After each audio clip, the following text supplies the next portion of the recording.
By the end of this video, you'll know the 3 most important steps for practicing more effectively and more efficiently. As you're probably aware, the shiny and polished version that you see someone perform on stage doesn't just happen. It's the product of many hours of practice, perfecting every passage and memorizing every note. We're going to run through 3 tips and a bonus tip for how you can practice more effectively and more efficiently. Later in the video, I'll show you where you can download a practice cheat sheet. This will help you to implement the strategies that we're talking about today and will also help you to get the most out of your practice and the time that you put into it.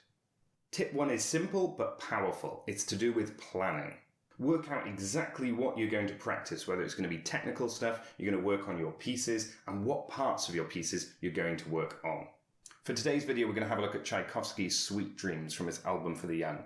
And what I see people do often is just start from the beginning of the piece and never really reach the section that they find difficult. So what I would suggest you do is always start from the passage that you find difficult first, and then go back and do the easy parts and the bits that you enjoy playing.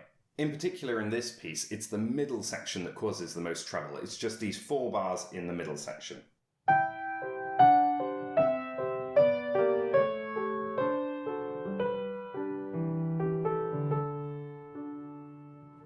So go through this middle section first and then practice the beginning and the end of the piece.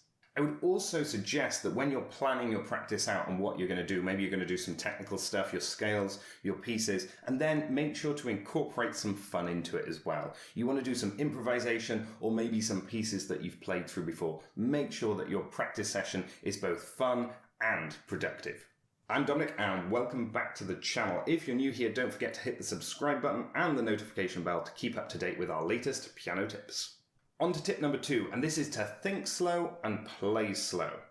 The idea here is to have really conscious practice. When you think in a sort of slow motion state, you're really being conscious of everything you're doing. Thinking slowly and practicing slowly will not only help you with accuracy, but it will also help you get all of the detail in and will specifically help you with our 3rd tip, which we're going to come across in just a second.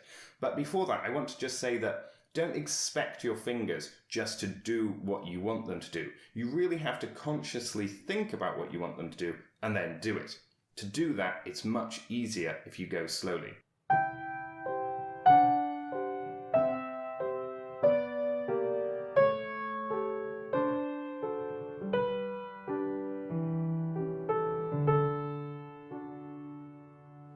Okay, so as I mentioned, tip 2 is really going to help you with tip number 3, which is to listen as you're playing. Playing slowly will really allow you the time to listen to your tone and your projection. The difference between a piece played with tone and projection and without tone and projection is huge. Let's have a listen to a couple of examples of how playing slowly and listening can help us to improve our tone, the quality of sound that we're creating, and our projection, making sure that our sound is going far.